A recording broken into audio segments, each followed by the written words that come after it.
tardes. Santas y buenas tardes desde Dios. ¿Cómo están? Bien, bien. Bien, gracias. Welcome to the Southwest Hispanic Research Institute's lecture series of the Culturally Mapping Albuquerque Project.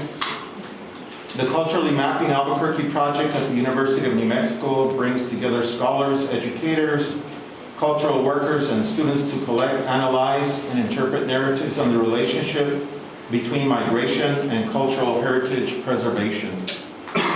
The city of Albuquerque is a critical site of analysis because of its rich cultural services and long history of multicultural and multi-ethnic communities.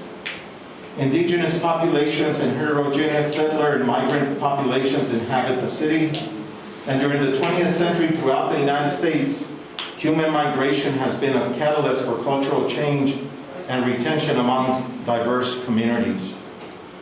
The movement of peoples from one locale to another involves making choices about what one takes and what one leaves behind. These choices provide a roadmap for understanding how individuals and communities define themselves in relation to their ancestral practices and the spaces they inhabit. The Culturally Mapping Albuquerque Project addresses the impacts of human migration on cultural heritage and preservation.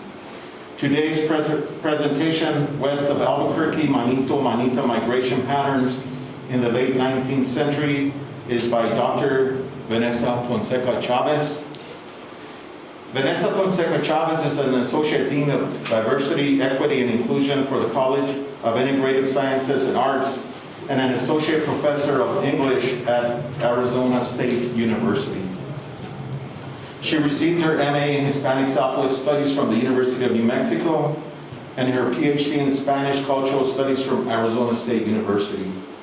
Her research focuses on the legacies of colonialism and how rural communities embody and narrate their sense of belonging. Vanessa is the co-editor of 2 books. The first is Spanish Perspectives on Chicano Literature, Literary and Cultural Essays, co-edited with Jesus Rosales and published with the Ohio State University Press in 2017. The second is one that I'm a bit familiar with, and some of our students are too as well, is Querencia, Reflections on the New Mexico Homeland, co-edited with Levi Romero and Spencer Herrera, and published with the University of New Mexico Press in 2020. Her monograph, Colonial Legacies in Chicana and Chicano Literature, Looking Through the Kaleidoscope, was published with the University of Arizona Press in 2020. You were busy in 2020. We've been real busy, yes. Vanessa and her colleague Yvette Saavedra from the University of Oregon became the co-editors of a new book series, Border Visions, with the University of Arizona Press. Vanessa and I are co-editors of the Following the Manito Trail project. Following the Manito Trail is an interdisciplinary ethnographic project that documents Hispanic, New Mexican, or Manito migration from New Mexico to different parts of the United States during the last century. Please help me in giving a warm welcome to today's presenter, Dr. Vanessa Fonseca Chavez.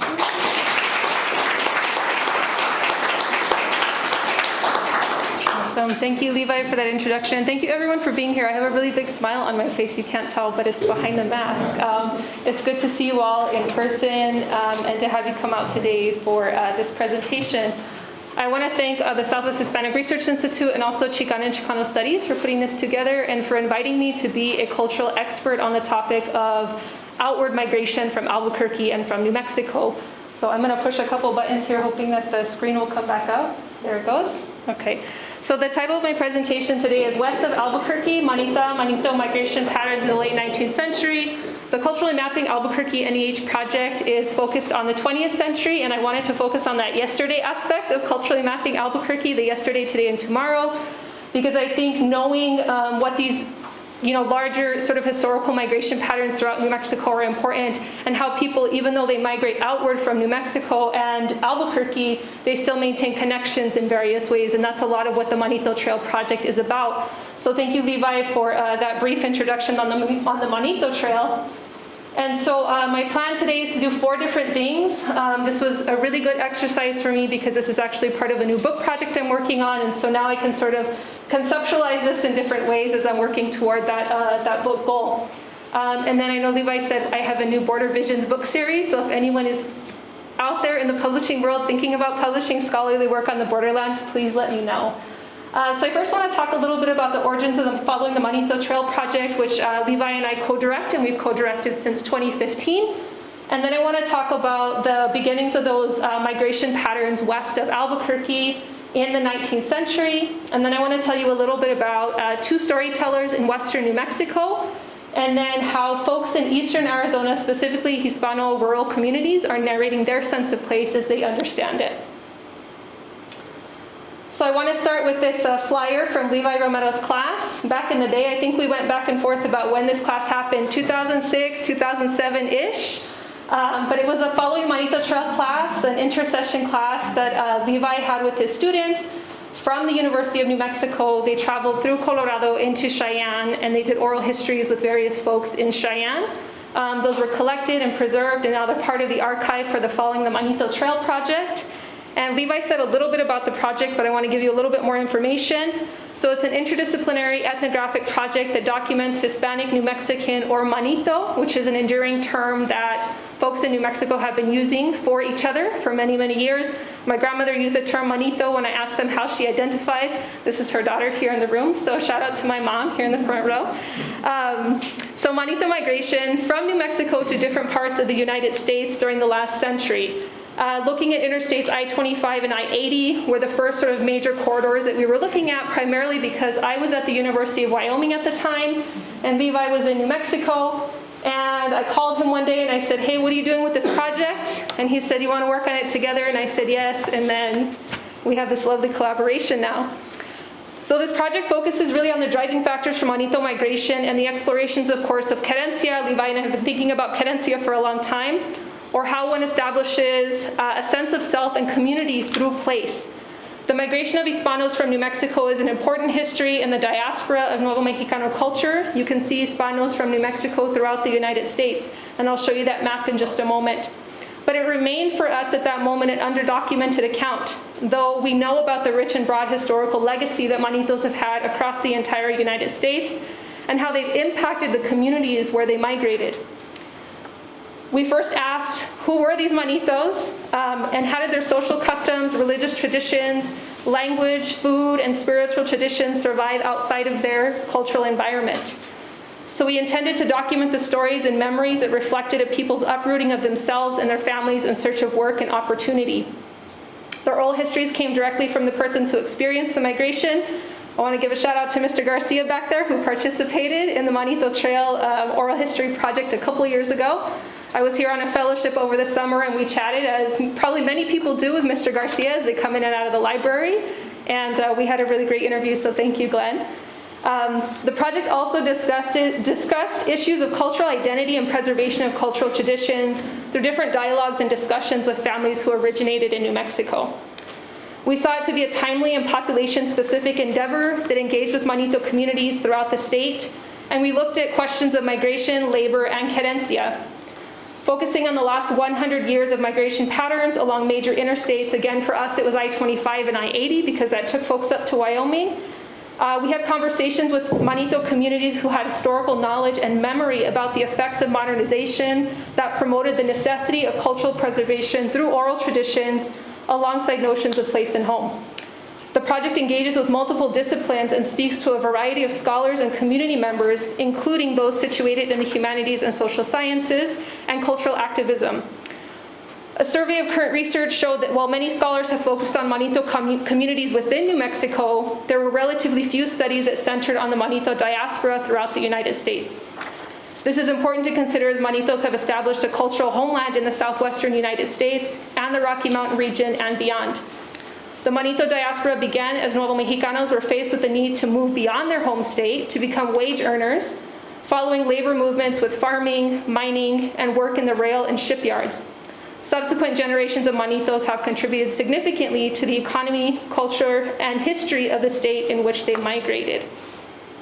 So just to give you a sense, a colleague of mine at Arizona State University, Eric Nystrom, shared some census data with me that showed the patterns of This is not specifically Manito, this is Spanish surname individuals living in New Mexico who migrated outward from the 1880s through 1940s. The largest patterns of migration and the largest populations of Spanish surname individuals left the state of New Mexico in the 1930s and 1940s, which I think coincides pretty nicely with what we have found through our oral history interviews, and we've probably conducted around 60 at this point.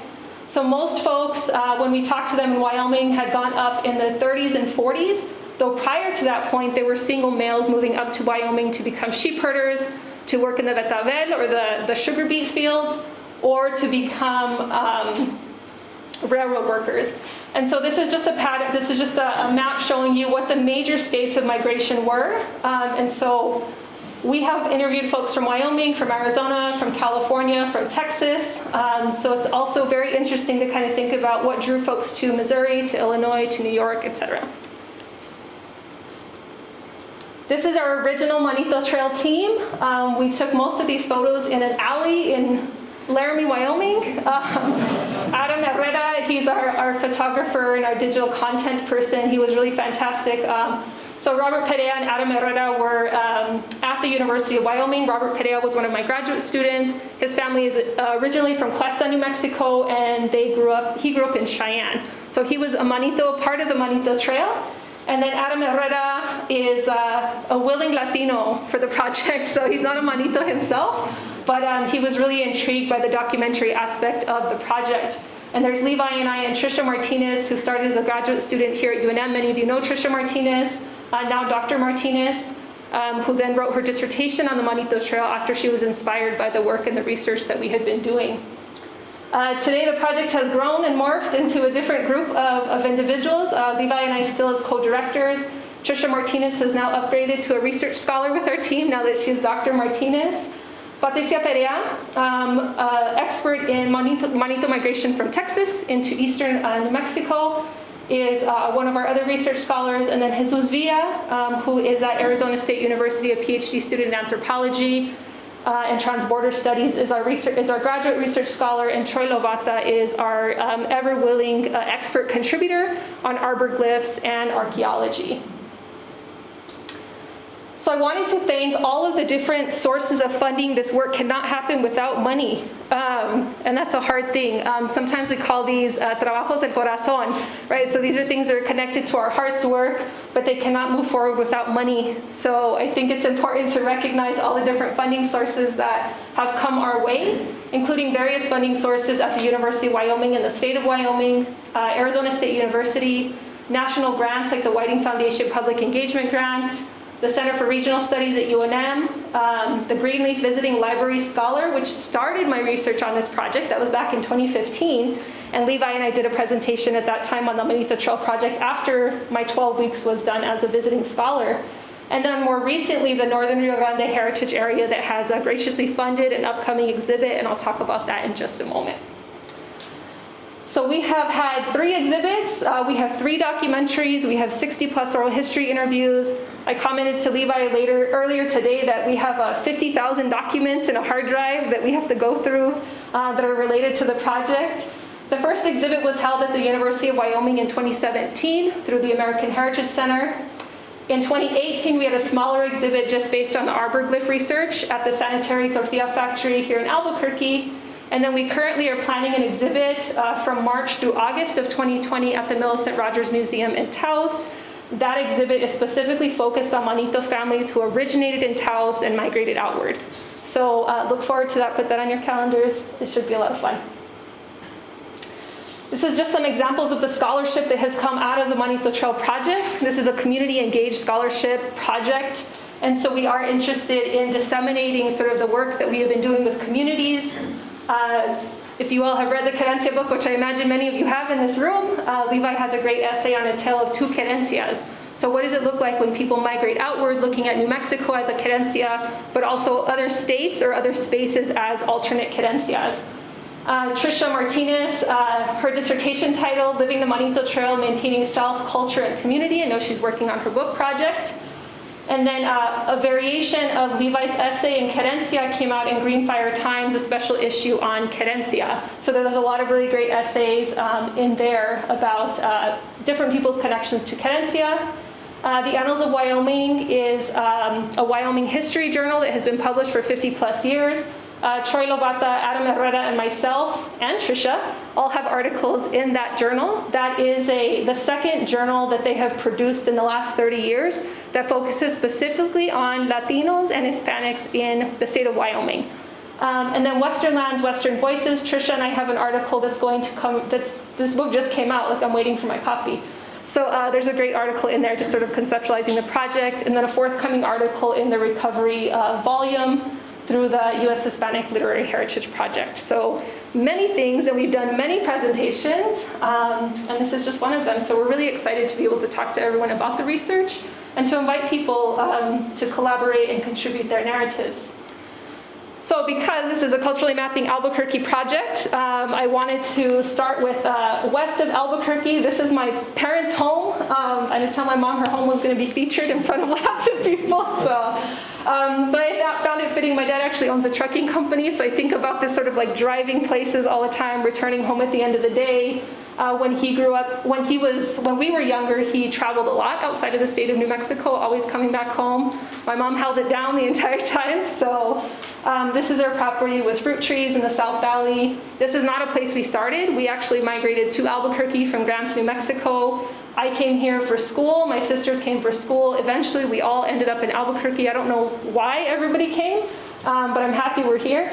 And so Albuquerque is the place I always come back to when I come to New Mexico. So I think it's important to also recognize that's where my starting point is. And so some of this westward, so the Culturally Mapping Albuquerque project, again, focused on yesterday, today, and tomorrow. I'm covering the yesterday, and I'm pulling this from the grant application. So it addresses the impact of human migration on cultural heritage and preservation efforts in the city of Albuquerque. During the 20th century, throughout the United States, human migration has been a catalyst for cultural change, enrichment, and retention among diverse communities.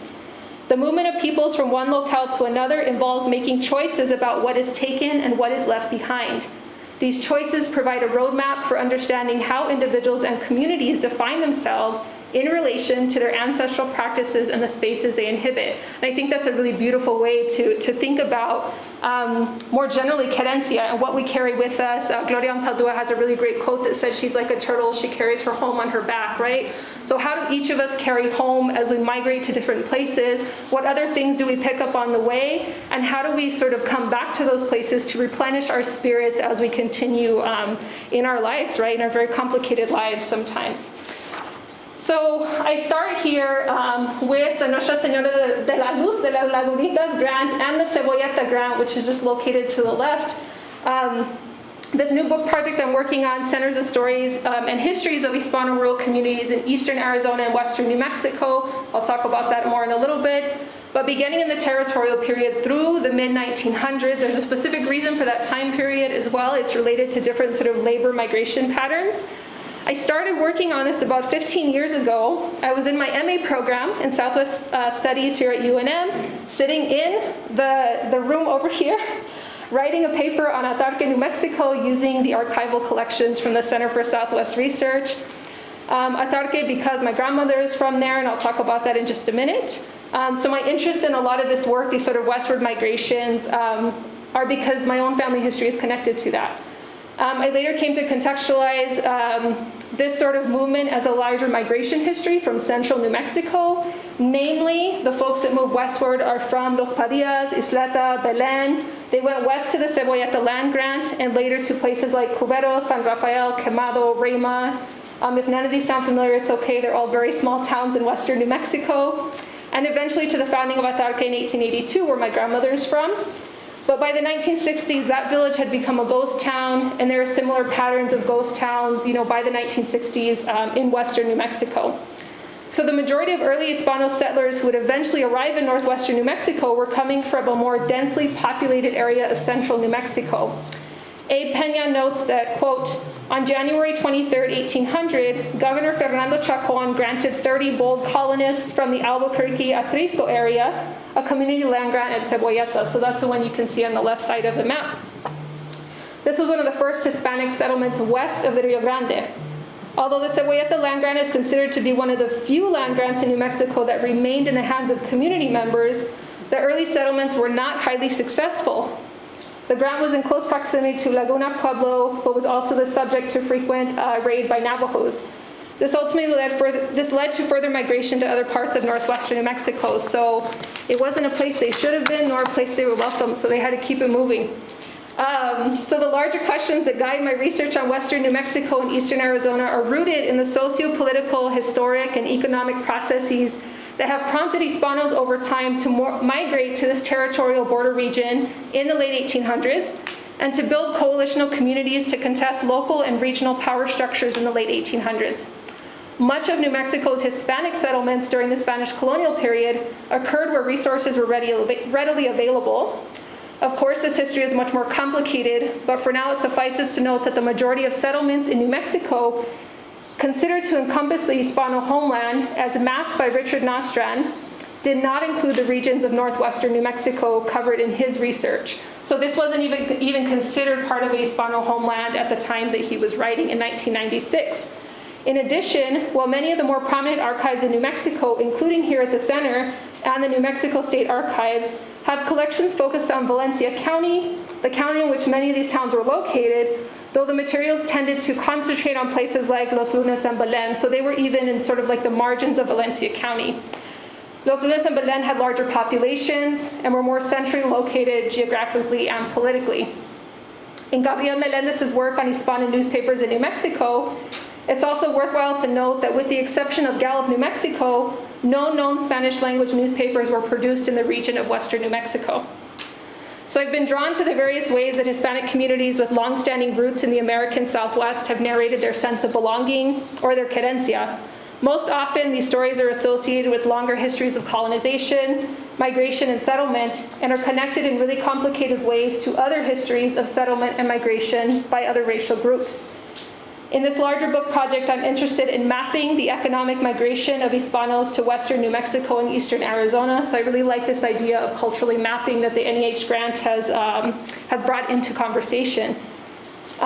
In doing so, I hope to bring marginalized histories to the center and to be in conversation with community storytellers who have published in different venues with the goal of disseminating their stories to a larger public and inserting into the historical record their voices telling their stories.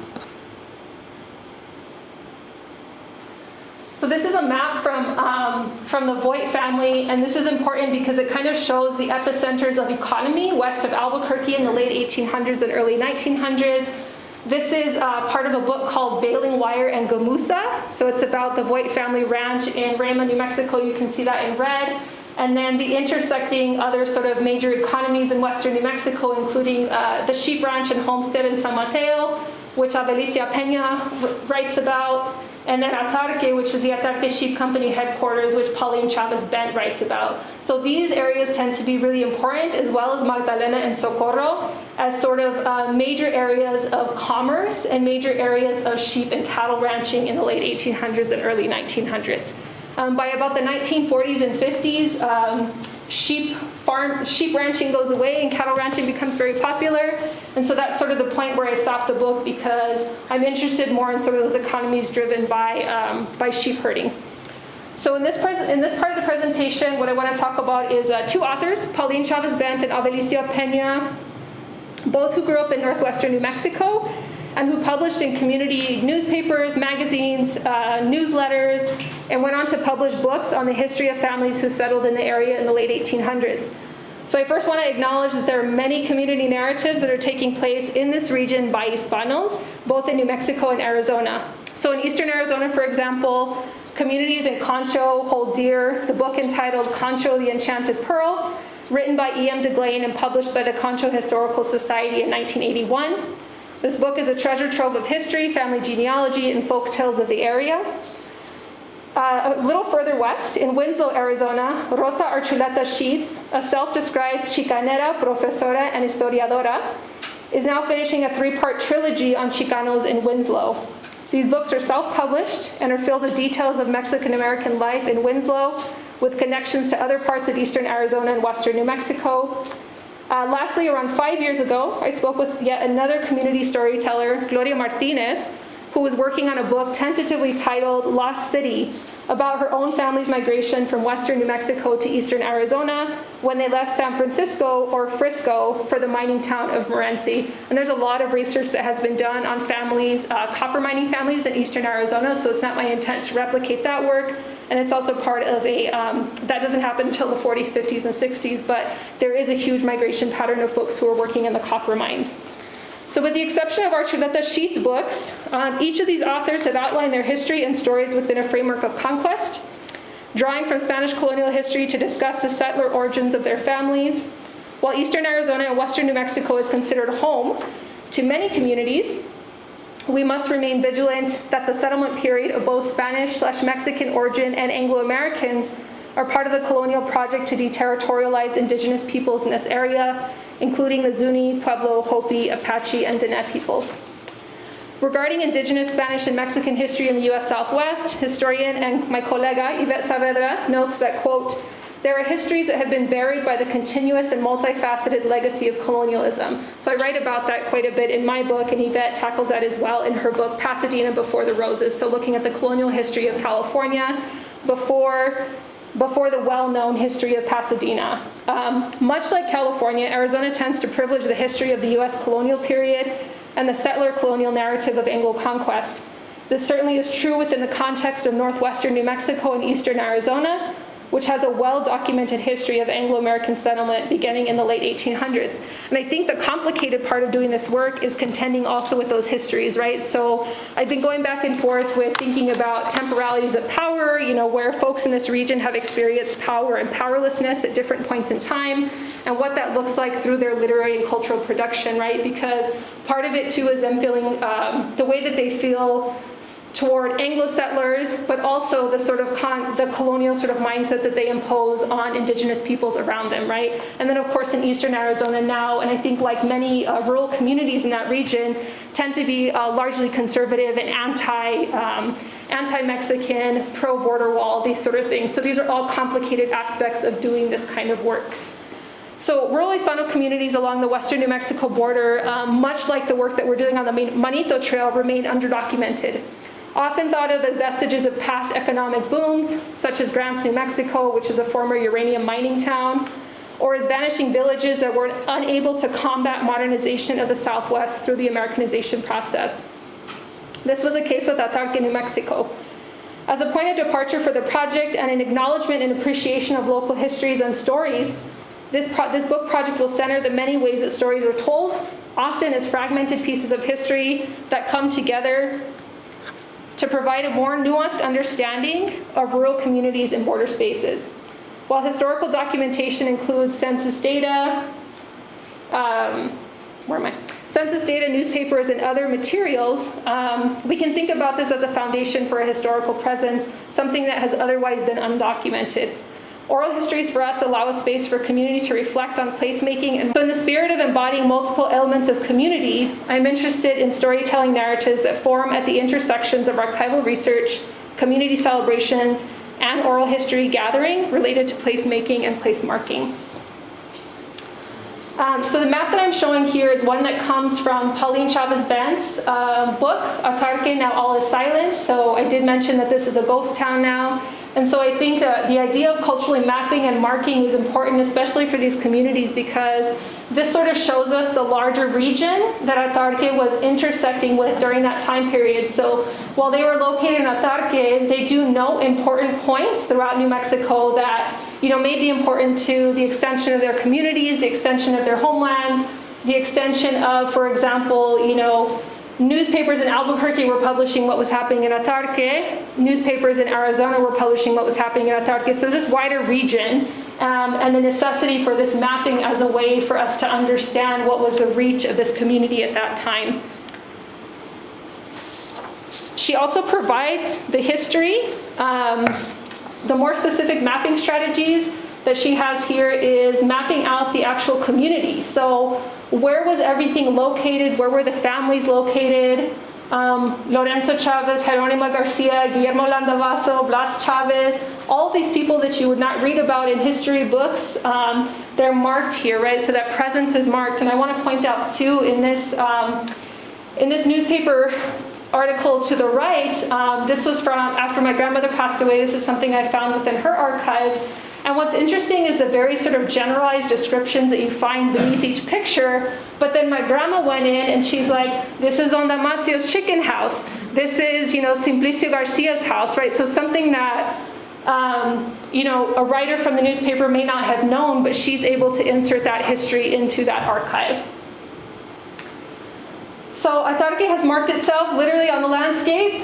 This is the inscription at the Moro National Monument. It says, Juan García pasó por aquí con su familia para poblar el Atarque en el año de 1882. This is the fun part. En ese tiempo no había gente blanca entre San Rafael, Nuevo Mexico, y St. John's, Arizona, right? So you have this whole region that contradicts the absence of that Hispano homeland by Nostran, right? And really thinks about there were only Hispano people and indigenous people in this area, prior to 1882. That Anglo settlement will come later and provide sort of a contentious environment for the folks living in that region. These are just a couple of examples of the work that Pauline Chavez Bent has done to document her community. I don't know if many of you are familiar with La Herencia, which is a now defunct sort of community-based newspaper, or magazine rather, that was published in New Mexico for a long time. And it allowed a space for a lot of community storytellers to tell the stories of where they're from. This story in particular was about El Dia de los Reyes Magos, and Pauline was a regular contributor to La Herencia. And then this here is at the Apache County Historical Society Museum in St. John's, Arizona. She put together a sort of timeline of her family's contributions, the Chavez family's contributions to that region, right? And so it involves people who were born in Atarque, who moved to St. John's, who moved to Chambers, who moved to Sanders. So she's really exemplifying this sort of larger border region between Arizona and New Mexico, again, of Hispano presence.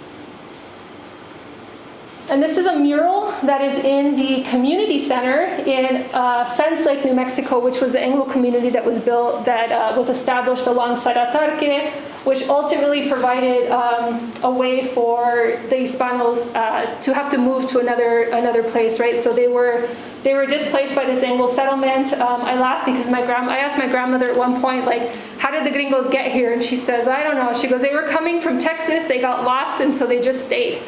And she said they never learned how to speak Spanish. So she was really confused about why they were there and why they weren't, acculturating to that region, right? And so this is just a really, it's meant to be sort of a historical mapping of the contributions, starting with Navajo life on the left, and then cowboys and ranchers. It doesn't do the whole progression thing like the murals here do. Like it doesn't suggest.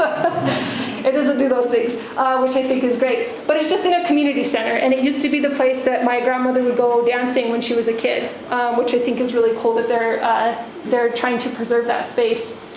And then, of course, I think this poem by Chavez Bent speaks to just sort of the lifelessness that's happening right now in Atarque, because it is now a ghost town. People have migrated. The last residents to live in Atarque was in the 1960s, and so it's been a while since people have not been there. And, while Hispano families made moves to migrate from places like Albuquerque and central New Mexico, there were various U.S. policies and laws brought forth following the Mexican-American War that opened the doors for Anglos to do the same, so to also participate in those migratory patterns. They also envisioned open spaces that would allow them to establish communities and businesses. During the late 1800s, Anglo settlers began to arrive in the area as Dust Bowl refugees or white Texans who benefited from U.S. laws like the Homestead Act of 1962, encouraging westward migration and settlement. This allowed Anglos to obtain up to 160 acres of public land that they would come to own after 5 years. The livelihood of Hispanos then in eastern Arizona and western New Mexico came under threat by Anglo newcomers. Chavez Bent notes that many of the Texans that arrived near her hometown of Atarque to settle Fence Lake brought with them a contempt for Mexicanos, which quickly began to permeate social spaces and ultimately resulted in the displacement of Hispanos from this particular homeland. So So Hispano towns in northwestern New Mexico were established by many of the founding families of the Cebolleta land grant. Again, those families that came from the Albuquerque Atrisco area and settled in western New Mexico. Avelicio Peña was one of those families. His family helped to establish San Mateo, New Mexico in 1862, and they became well-known sheep herders in the area. These are the two books that he's published. So much like Pauline Chavez Bent, Abe Peña was a community historian who hailed from San Mateo. He attended New Mexico State University, and after graduation, moved to Colorado to become a foreman for a sheep ranch. He was a veteran and spent time in the military, later serving in the Veterinary Corps, drawing upon his educational training in agriculture.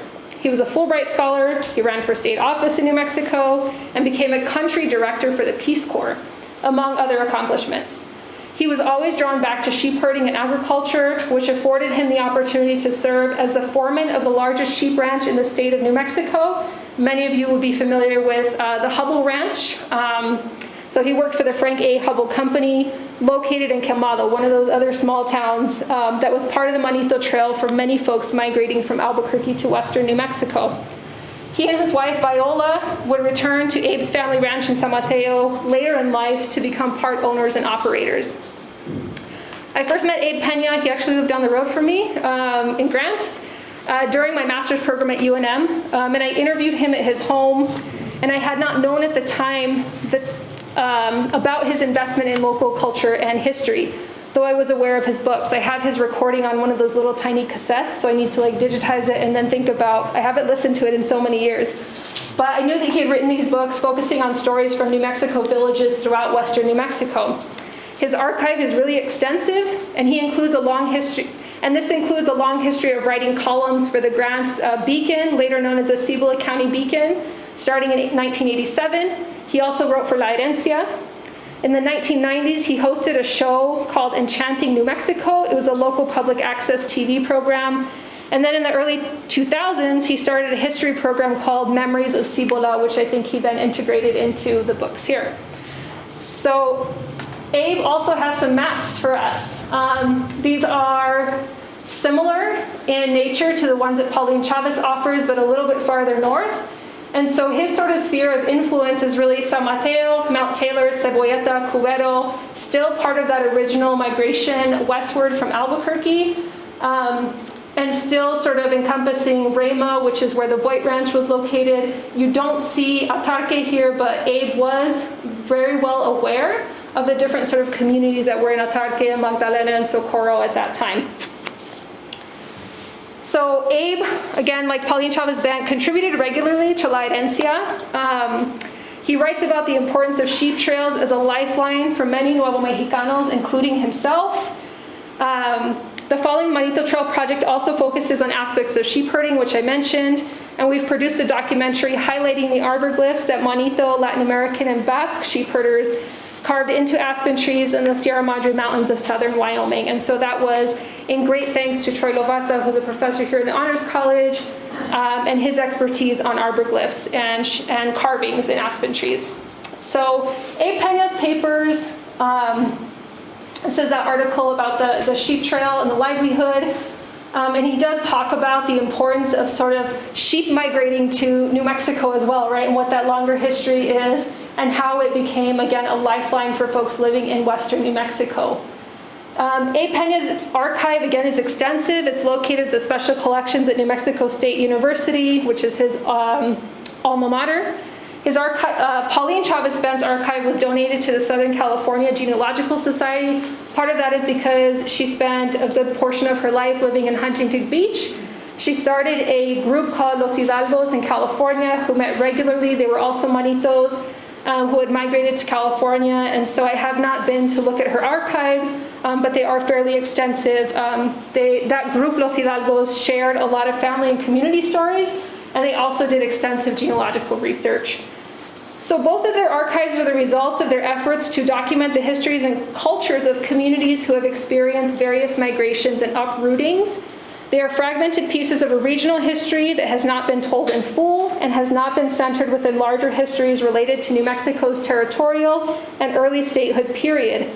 However, We cannot understate these stories and history. We cannot understand them, rather, in isolation and only within relation to themselves.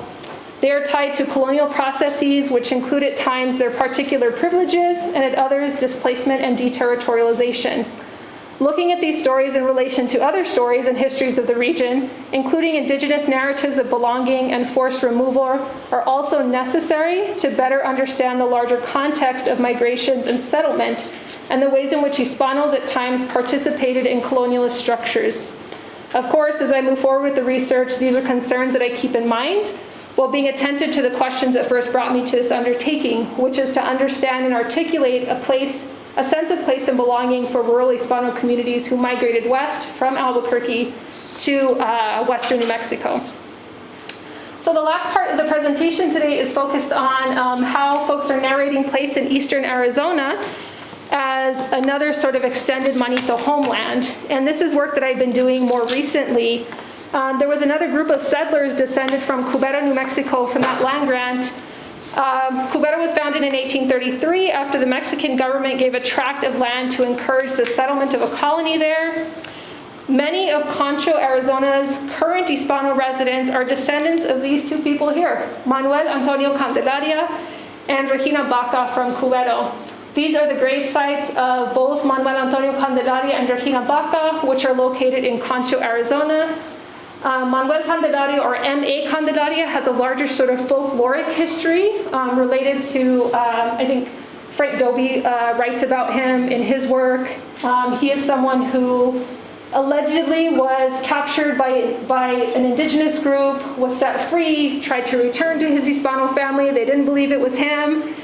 They were able to note that it was him because he was referred to as cut ear, so he had a little notch in his ear. He eventually migrated over to Concho and was part of sort of that sheep herding empire in eastern Arizona. But lots of folk tales associated with him, who he is, where he's from. He's also associated with the Candelarias, who own the Bandera Ice Cave, Bandera Volcano and Ice Caves in Grants, New Mexico. And there was recently a gentleman from Texas who was doing some searching on M.A. Candelaria. So he came from Texas, shows up in Concho, Arizona, which is a totally unassuming community, starts talking to folks. He wants to know about the history of M.A. Candelaria. The folks that he meets say, oh, his great-great-grandchildren live over here. So they take him over there. They take this dude to the cemetery. They have they tell him the whole history. But this is a community that shares stories, right? And they're open to sharing stories with folks who are coming through. They offered the guy a place to stay overnight, and then he was on his way. But he had been in Grants prior to that. The folks in Grants told him to come to Concho. So it's just kind of interesting to think about those folklores that are continuing. So this group of settlers, again, from Manuel Antonio Candelaria and Regina Baca from Cubero. Candelaria led a group of Hispanos to settle on the Little Colorado River with 500 head of sheep in the 1860s. His sheep herding business only grew when two of the region's most dominant families married. So 3 Candelaria brothers and 3 Mirabal sisters from San Rafael were married. And so this is just an interesting history because it sort of solidifies this larger sort of sheep herding empire by marriage. So these are a couple of photos from the Library of Congress of the Candelarias. And so it showed, this is in eastern Arizona, but if you didn't know it, you would think it was New Mexico. The landscape is very similar as you sort of cross those border spaces, right? The border doesn't make the landscape change, right? So it's the same as you cross through. Really great photos of the Candelarias in eastern Arizona. Levi also made me aware fairly recently of a series of really great photos taken by John Collier Jr. that are housed at the Maxwell Museum of Atarque from the 1930s and 40s. So we're hoping to do something really fun with that, but really great to see these historical photos. So I'm going to skip over just one. So marriages, just like the Candelaria and the Mirabal, marriages were instrumental to the development of a larger borderland region, which brought together prominent families and increased the economic and social power amongst them. Francisco Landavaso y Ortega, a former New Mexico territorial senator, was another sheep herder and rancher originally from Cubero, New Mexico, again from that land grant. Landavaso also had connections to Atarque and to Magdalena, and therefore was part of a larger network of sheep company owners and workers alongside Abe Peña. Abe Peña is part of an older, or a younger generation rather, but still aware of these individuals. The Candelarias from Concho, the Mirabales from San Rafael, and the Garcias from Atarque were all part of this larger network, and you saw that in the maps from earlier. So this is Refugio Landavaso. She is, I'll tell you about her in just a moment. I'm going to go back here for a second. So the Landavaso family eventually moved from Magdalena, a town in west central New Mexico that by the late 1800s had become the regional shipping point for cattle, sheep, wool, and mineral ore. So this is a stock drive from Magdalena, and you can see it goes from Magdalena, New Mexico to Reserve, New Mexico, which is just on the Arizona-New Mexico border. That then continued into eastern Arizona, so you can kind of see how these sort of economies move between border spaces. So I want to say a little bit more about Refugio. So Refugio Landavaso y Sanchez, daughter of Francisco Landavaso y Ortega, and Clarita Sanchez, was also born in Cubero in the territory of New Mexico. She married an individual named Solomon Barth, a Jewish pioneer who, according to some accounts, was a founder of St. John's, Arizona. And as part of his marriage dowry, he inherited 4,000 head of sheep from Francisco Landavaso, the family patriarch. So you can just see sort of these economies expanding. The town of St. John's, Arizona was reportedly founded by Solomon Barth in 1873, though no Hispano currently living in the town of St. John's, Arizona would tell that same story. And this is interesting because when you have these sort of larger histories that are being sort of pushed out, right, of Anglo settlement, you have communities of people who are not able to tell those stories, but who are eager to tell those stories. So I met a woman named Erlinda Salazar of St. John's, and she was like, oh, no. She goes, it was my ancestor, Jose Saavedra, and his wife, Anastasia, from Cubero, who were the first settlers to arrive in St. John's 3 years before Solomon ever stepped foot here, right? So she was ready to correct that historical record.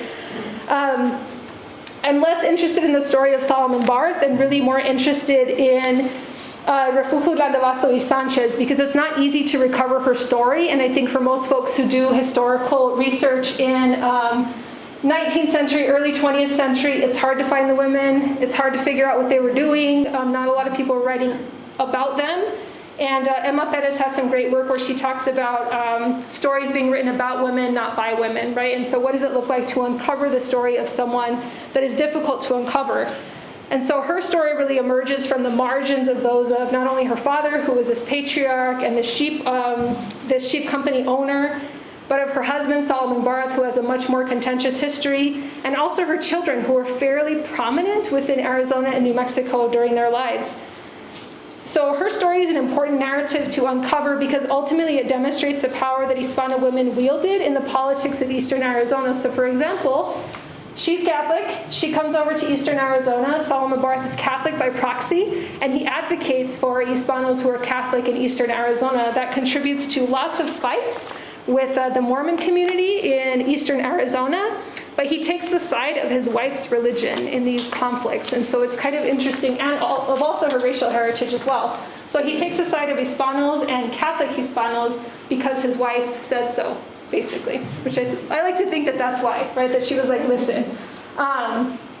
So although living in Eastern Arizona, the Barth family had significant connections to Albuquerque, New Mexico, in the early 1900s. You can't see the scan of the newspaper very well, but I put the quote on the side. So the Albuquerque Daily Citizen was writing about the Barth family in 1902, and Miss Lottie Barth, a relative of Mr. and Mrs. Nathan Barth of this city, will soon be married at Safford. Miss Refugio Barth and Isaac Barth of St. John's are now at Safford to attend the wedding. So these sort of social happenings of the elite in the early 1900s, right? They're going to a wedding. The newsworthy things of the 1900s.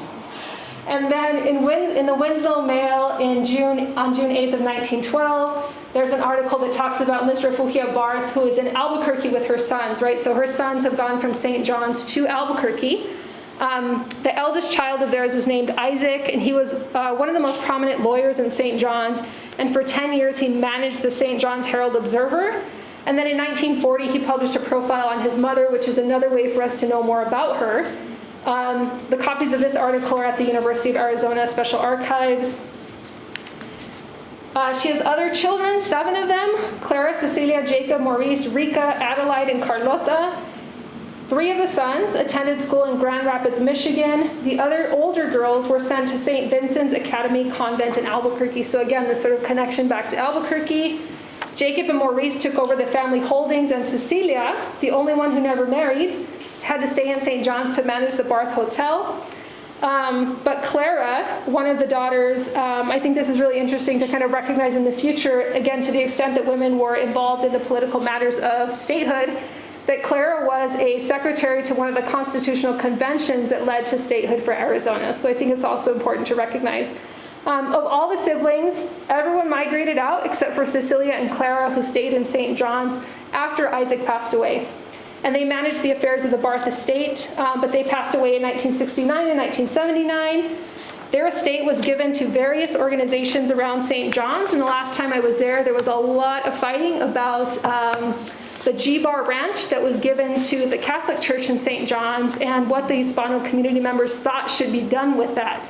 And one of the really interesting things that they said was, money will come and go, but land will always be here, right? And so they were making an argument to protect the land over the potential financial assets of a sale. They did sell it. They sent out a little white paper in the community, in the bulletin for church, explaining why they sold it and where the money was going. It was like a frequently asked questions document that came out just about 6 months ago. So I thought it was just a little bit funny to read it.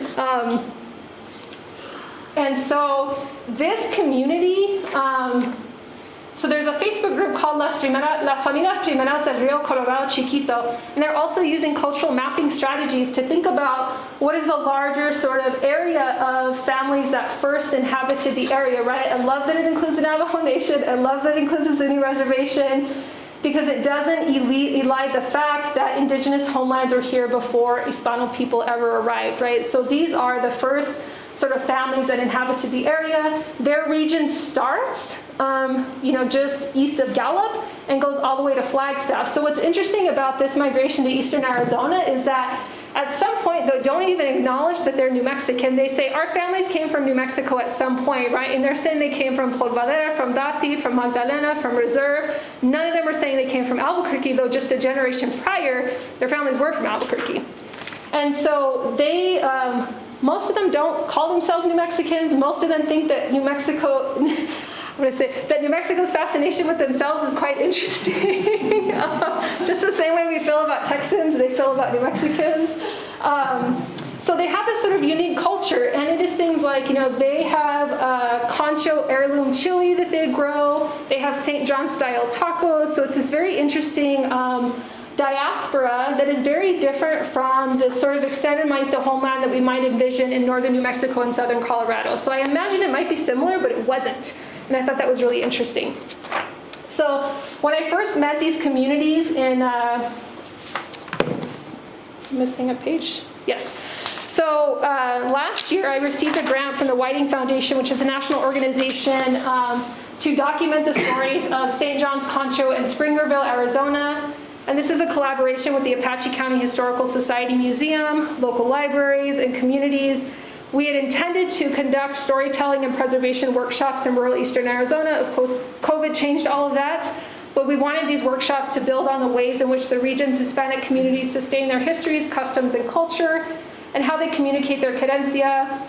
We intended to do oral history interviews, give presentation, have the community members themselves give presentations of their sense of place in culturally relevant locales. So for example, the Candelaria family has a significant amount of land still in eastern Arizona, and they have various ranches, right? So it would be amazing to have them give a presentation about their sense of place on the ranch that their family built, right?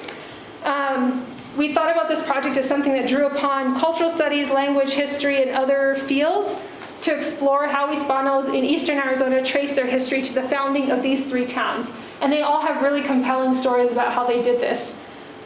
Storytelling allowed them to share their experiences of placemaking and marking by sharing narratives, photos, and other multimedia that demonstrate a sense of belonging. So when I first met community members from Concho and St. John's in January of 2020, there was an overwhelming sense that their stories and histories were eclipsed by Anglo-American stories of settlement. I told you about Erlinda Salazar, who said, it was no white guy that settled here, it was my ancestor. So this is a group of them that came together the day when we had the gathering. They experienced subordination, discrimination, a lack of political and social voice in their very own communities. They were proud of the work that had been done to document their culture, including a book published about Hispanic communities in Concho in 1981, the one I had mentioned earlier. But they were well aware that more needed to happen to represent the communities they called home. From our initial conversations with them in January of 2020, we noticed an incredible ability to tell stories and a desire to share these narratives in some kind of way. We heard stories of segregated school systems, the accomplishments of the first Hispanic female to serve as Apache County treasurer, feelings of leaving home and deep desires to return. So lots of these folks migrated outward to Phoenix. Some of them came to Albuquerque to receive job training or to go to school, but they always wanted to come back to Concho and St. John's. Hispanic males talked about their land and water rights being threatened by Anglo community members. And many interviewees already had carefully curated archives that they were able to locate quite easily. So one of the really fascinating things that we saw was, again, going back to that cultural mapping, this giant map of Concho, old Concho, because there's Concho Valley and then there's old Concho, and it was sort of a mapping again of the original families that lived there, what were their names, what was their ancestry, and so that was kind of interesting to see in somebody's living room. And this is Erlinda Salazar, who told me right away that her ancestors had founded St. John's, Arizona. Down here is Matthew Montoya, who had well-documented archives of his consistent fight with LDS community members in the town of St. John's for water rights and land rights. And he always had to call his lawyers. I thought that was really interesting. So we have a great oral history interview. He's like, I called my lawyers and I said, can I do this? And they said yes, and so I did it. And this was things like building a liquor store on the side of town where LDS community members sent him a letter and said, please don't do this. He did it anyway, and then he joked that they were some of his best customers. It created a lot of tension for him in St. John's. He didn't seem to care. And I asked him, I said, why do you think this happened to you? And he says, because I'm Mexican. And he said it very sort of assuredly, right? Like, because of, I know exactly why this happens. And Richard Chavez in the top left, who is from Albuquerque, and migrated to St. John's later in life. Here's some more stories. One of the things that Levi commented on in Wyoming when we visited a family, Sevilla and David Apolaca, is that since they had migrated to Wyoming in the 1940s, they maintained this sort of pristine dialect of New Mexican Spanish, and we thought it was really great because once we established sort of the connection with them, we did the whole interview in Spanish. The same thing happened with Domitilia Garcia, who's here in the top left. And I asked them, I said, do you want to do this in Spanish or English? They say, oh, whatever, but when you start speaking Spanish, their eyes kind of light up, and then, because they don't have a lot of people that they can speak Spanish with anymore, their children, their grandchildren don't speak Spanish. And so it's, again, really nice to be able to create those kind of community networks. And then shout out to my grad student here on the top bottom. She is not a Spanish speaker, but she is from rural Wyoming, so she had a lot of connections to just rural communities, generally speaking. And this is Angie Murphy, the one with the really fantastic map of Concho. She had an entire stack of books she wanted to show me about the research she had already conducted on her family. And then she very proudly told us that she was serving us her last batch of Concho green chili. And so that was really nice. So it was clear from a lot of community members that they have stories to tell, and they were eager to share them and to work as co-collaborators in this endeavor. They welcomed opportunities to see themselves in the community, and they responded positively to ideas of ongoing efforts toward community preservation and storytelling. And I mentioned to them that my plan ultimately was to write a book, but with what could or could not go in the book. So they're like, this is not for the book, but I'm going to tell you this. Or they would come up to me, they would say, I have a great story for your book.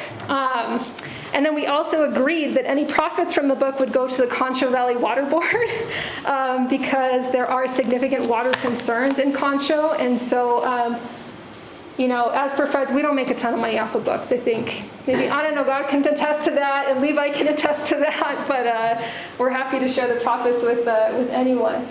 And so the last part of this is just the way that the project in Arizona has shifted because of COVID. Every time I went back to Concho, we always went to the cemetery. And so this is one of the oldest residents of the cemetery and one of the newest residents of the cemetery. And the individual on the right, his name is Porfi Padilla, and we had planned to come back to interview him, and he passed away before we were able to do that. So it's a reminder to all of us to speak to people when you can, seize that opportunity, because we're not always going to get that chance. I also interviewed my mom's tia a couple years ago, and she passed away 4 months after, and so it was also really nice to take that interview and gift it to her family. And so what we're doing now is, again, continuing with this sort of cultural map project. We are creating, we're digitizing the contents of the cemetery. There are some headstones that are really nicely maintained, and there are others that are not. And so as you walk through the cemetery, you're not always able to identify everyone who is buried in the cemetery. And so it's become really important for us to be able to do that as the folks that are alive are able to identify people. So as you're walking around, one of my community collaborators, Hope Baca, is like, I know exactly who this person is. We used to walk here with my mom when we were kids. So she's able to identify where people are buried. We want to be able to take some digital photography or some aerial photography with a drone of the cemetery. The maps that the Catholic Church has provided are these very interesting hand-drawn poster board maps with grids that show where everybody's buried. They're horribly inaccurate. But this is what they've been using for years and years to be able to plot out the folks that are buried in the cemetery. There are probably more than 500 people buried in the cemetery. And our goal is to be able to identify as many people as we can, but to also have the folks who are living share the stories of those community members that have passed away. So that's what we're doing right now. And I'm going to finish it up because, gosh, it's been an hour. So thank you for listening. And I'm happy to answer any questions, take suggestions if you have them. Thank you.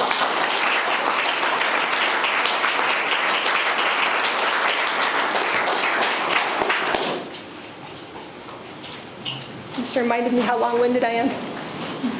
Thank you, Vanessa. We have a class that has to leave now, but not everybody has to leave. So we're going to open up the floor to comments, questions. Anybody have any questions, comments? Michelle does. Interested if the participants in the storytelling and narration, did they refer to themselves as Manitos or Manitas? Neither. So I think what's interesting, Self-described. so it depends on the context. So folks in Eastern Arizona will, some of them identify as Chicano because they left Concho and they went to Flagstaff and joined a Chicano band. And some of them went to Phoenix and their friends were part of the Chicano movement.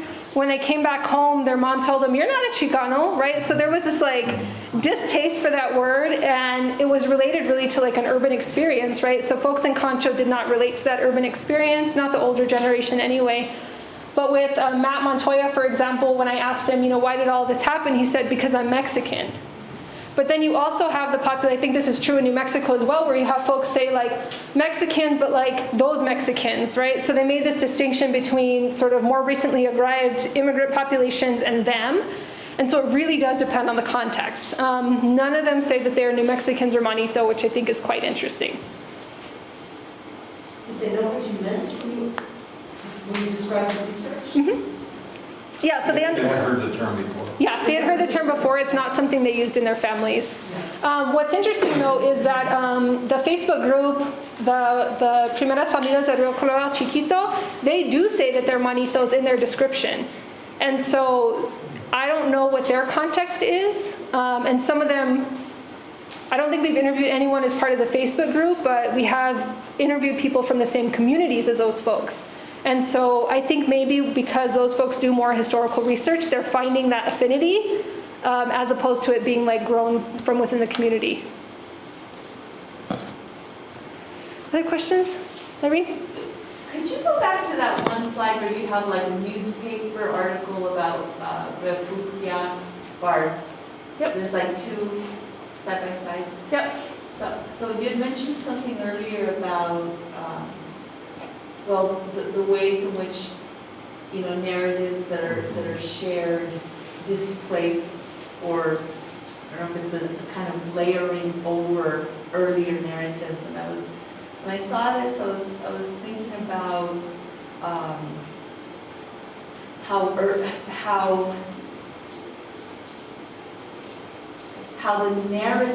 narratives about these convergences and then then later changing formations of narratives are pointed out here because it refers to Hispanos, I guess, as the minority members of the legislature. Mhm. So how you can kind of trace, whether it's through the landscape, the architecture, the economic, exchanges, but also, right, how through all these various texts, you're seeing, right, the narrative of Western imperialism. So, but this one in particular just caught my eye because I was thinking about, how you begin to change narratives and discourse, and in effect, of course, whiten the history. I just thought that was such a great example. But the other thing I noticed is, of course, the emphasis on her, on her body, the woman's Yes. body, right? And the gender around, around women's roles. Sounds like she was doing a lot, but they were focusing, of course, on Yeah. the fact that she gained weight. On the 20 pounds that she gained. She's in good health, but she gained 20 pounds. This is interesting because you see there's not a lot written about her in newspapers, and most of it is her social life. She's traveled here to visit her family, but they're using that narrative because her husband rather, has sort of this prominence within the community, and so what she's doing matters, right? That she's taking these train trips, that she's keeping house for her sons. What's interesting also, though, is looking at her last will and testament, which is a different kind of person. So it's when she's writing about herself and her belongings, right? And she's very sort of authoritative in her will, and she doesn't really mention a lot about her husband. So I think it's very interesting that when it comes to her will, she's just like, here are all the things I own, and here are all the things I'm giving to, my children. And it's funny because she says at some point, one of her children, she's like, that child's good, so that child gets nothing. These other children get. But the authority in her voice as she's narrating those contents of her, estate are really interesting, and it's very separate from her husband. During all this sort of like sauntering around, her husband is like in and out of jail. He's part of the St. John's Ring, which was this sort of like anti-Mormon ring. Group, and so it's also just very interesting to think about like how she held it all together while her husband was acting, while he was involved in a lot of nonsense, I guess.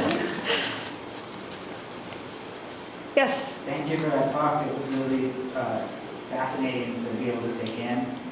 I appreciate that. And I was thinking about some kind of thing similar to what you were just talking about and asking about and your use of narrative and your interest in narrative as a technique to kind of combat the imperialist overtures and overlays and how that kind of goes and everything. But one thing you mentioned was certain people who were able to point out so-and-so's chicken coop and such and such by name, in the community, and that was the history. And then oftentimes, it seems like in the academy, maybe what we get is these grand ideas and things like this. And I was wondering if you think that kind of personal, individual history of the Latinos, etc., was a way that had potential to maintain a different kind of history that was an anti-imperialist history over a long-term time. And then I have another question for The potential is there, right? People, I think that's an important word. So the potential is there in that people, I think that even though these community members are not, part of the academy or whatever, they hold certain ideological beliefs, right? And I think that's evidenced here also. Distinguished state senator, that kind of language, right, really tries to separate them from la gente común y corriente, right? So, just everyday people. It gives them this sort of social hierarchy and this pillar to sort of stand on, this, and I think that's part of what I write about in my monograph, the Colonial Legacies book, is that these are really complicated because people during this particular time period, the late 18th century or late 19th century, early 20th, are trying to maintain a kind of privilege that they've inherited as, self-proclaimed Spanish elite. They're approximating whiteness in really interesting ways to conserve their own sort of power, but they're also being deterritorialized, displaced, discriminated against by an Anglo majority, right? And so they're having a really hard time navigating all of that, and they narrate that in really problematic ways. So we're seeing it, and we're like, oh no, you're part of that like elite power structure, right? They didn't see it that way. They saw it very differently. So while they are looking at the way that they're being displaced, they're not also thinking about the way that they're displacing indigenous people, Mexican origin people who didn't have land claims, who were illiterate, etc. Right? And so there's all these interesting hierarchies that happen within that space. But thank you for that question. You have another one you said? I do. I don't know. Go ahead, Eric. Is the thing about the sheep herding too, and sheep herding empires and everything is so interesting, especially being right next to the Navajo Nation, where sheep herding is a huge thing. And then so I was wondering if you knew anything about the relationship between those two different groups and sheep herding there, and if these other empires and everything faced anything that was similar to like the herd reduction and the grazing permit and the whole fiasco that happened on the Navajo Nation, which was huge. Yeah, so a couple things. There's a band of Navajo called the Rema. They're the Rema Navajo, and they are, so I was talking to Kevin Brown, who used to work for the Indigenous Nations Library program here, and he said that they have a word for this group of Navajo folks, which is like to be distrustful of them, because they are Navajo who are also Spanish, who are also Mexican origin, so they're mixed race indigenous peoples, and they mostly worked for the different sheep herding companies that were in that area. Some of them were adopted into Hispanic families. It's like a whole other history. So you see in the census records a number of people who are living in these same communities working as sheep herders. Martha Weigel has a really great book on the relationship between sheep and Navajo Nation, and so there was a significant population that, you see it in the Dennis Chavez papers here at the Center for Southwest Research. The number of letters, or the amount of letters that were sent to Dennis Chavez as a then senator about the Livestock Reduction Act, about the Taylor Grazing Act, the small town sort of ranchers and farmers' frustration with these sort of bigger industries, right? And that was around the time that a lot of the sheep companies became dissolved or started to come under the ownership of Anglo ranchers who had more money, more power, et cetera, right? So you see definitely the decline associated with the different policies that were in place at the time to reduce the amount of grazing lands in favor of cattle ranching, in favor of Anglo, the consolidation of Anglo power, et cetera. So I would, that is an aspect, though, the relationship between Navajo sheep herding and Hispanic sheep herding in that region at the same time, I think is really interesting. What was the name of that book you mentioned? Sorry. Gosh, Levi, do you remember earlier when Catherine was talking? It's Martha Weigel's book, but it's about Navajo sheep herding. When I think about it, I'll tell you. Okay, thank you. Anyone else? Any other comments, questions? Yes. Sophia? I know obviously majority of this work focuses on the migration outwards of New Mexico, but contemporarily, have you encountered these stories of people trying to move back into these communities and revive them? Just kidding. Yeah, I think that's an interesting question because, obviously you see, outsiders coming into New Mexico, especially now buying property that is cheaper than you would find it in Arizona or California. And there's this sort of like fear right now of the extent to which outsiders will gentrify the neighborhoods, right? You all just voted down the stadium in Varelas, which I think is also really important because they're within the model of querencia that Moises Gonzalez writes about especially. There's this notion that he calls tareas de obligación, which means the work that you're obligated to do to protect your querencia, right? So once you have a sense, it's not this sort of romanticized notion of I feel this nostalgia and longing for the place that I'm from, but also what is your obligation to that place, right? And that could be just your everyday sort of agricultural obligation, taking care of the acequias, taking care of the land, but also those external, the way that external forces threaten that querencia, right? And the extent to which you're willing to protect that. And I think there are various moments in New Mexico history where people, have engaged in a lot of different strategies to protect that querencia. So, what's interesting where I live in the South Valley is right across the street is, her name is Linda Mirabal, but she's a Mirabal from the San Rafael Mirabal family. She migrated to Albuquerque, and, we had a conversation about, she is one of those anti-Mexican Hispanas, right? And so we have these conversations about, the South Valley is an area where we see a lot of immigrant populations. I think it's a friendly and welcoming place for public, but it's a previous land grant property, right? The Atrisco land grant. And so she would say things, 10 years ago, she would say things like, oh, can you believe that Rio Grande High School is now publishing things in Spanish to send home to the kids? And part of that was her own sentiment of when she was growing up, she never had the opportunity to speak Spanish in public, to use Spanish in a public space. And now she's just really confused about why everybody's accommodating the Spanish speakers. So she has some internalized conflict to deal with. But, I think that she held a lot of that sentiment for, why are the Mexicanos next door playing their music so loud? And it's like, you all are the same, right? And so it's interesting to just talk to that generation and see sort of the way that they're thinking about this idea of outsiders, right? Because it's very different than what we might think about it today.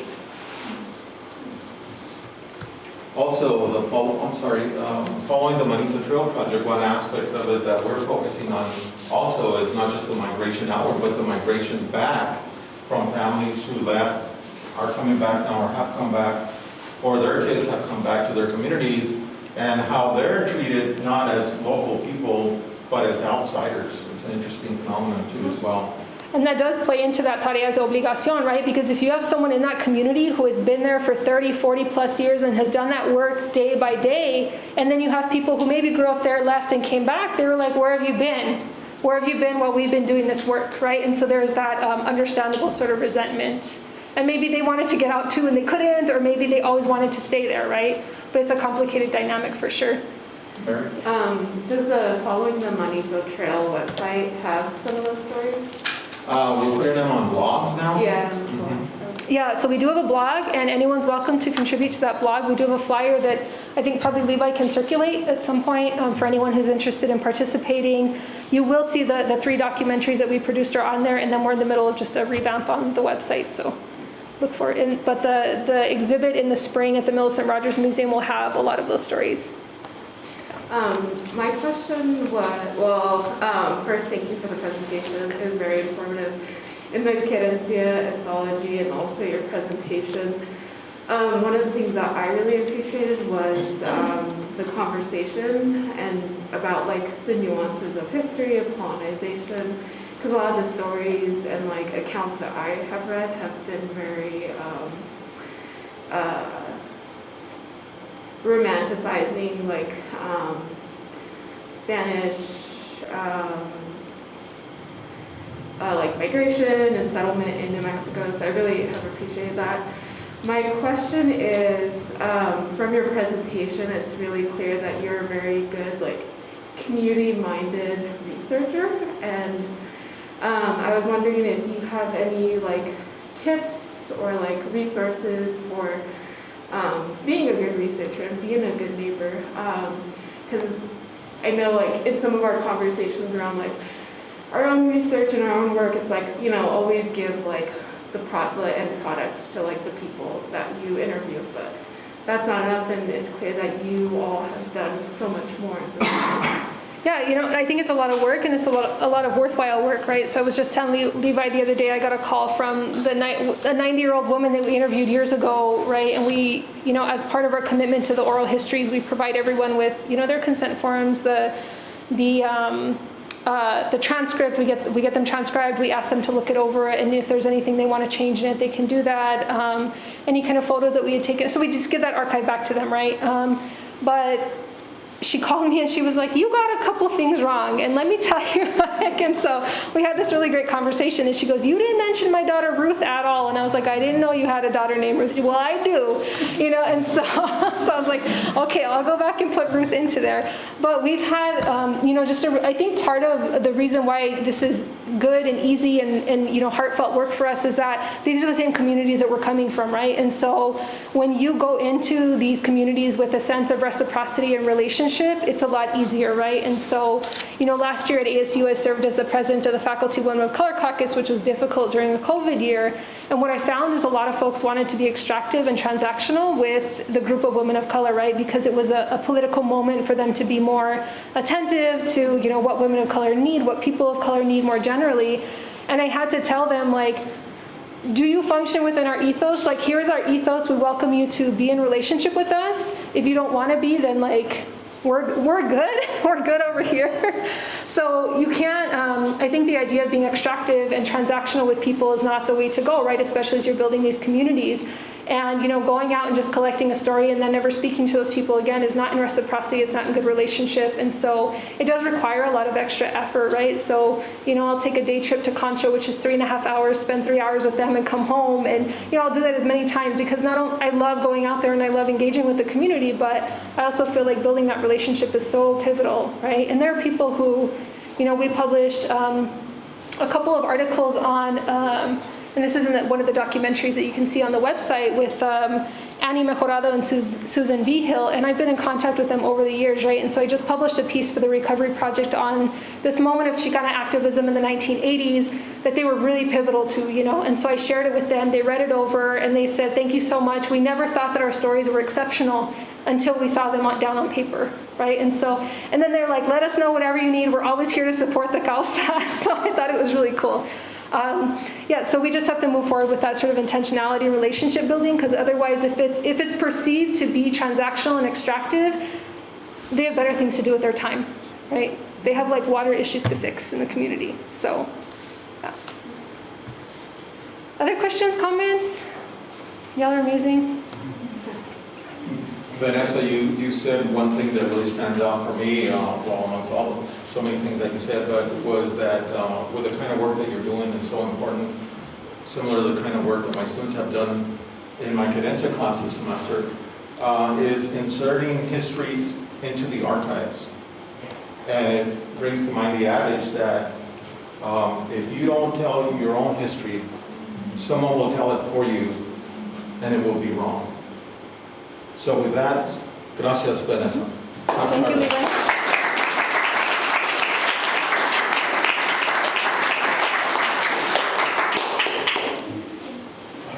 Thank you all for coming. Appreciate it. Thanks for that.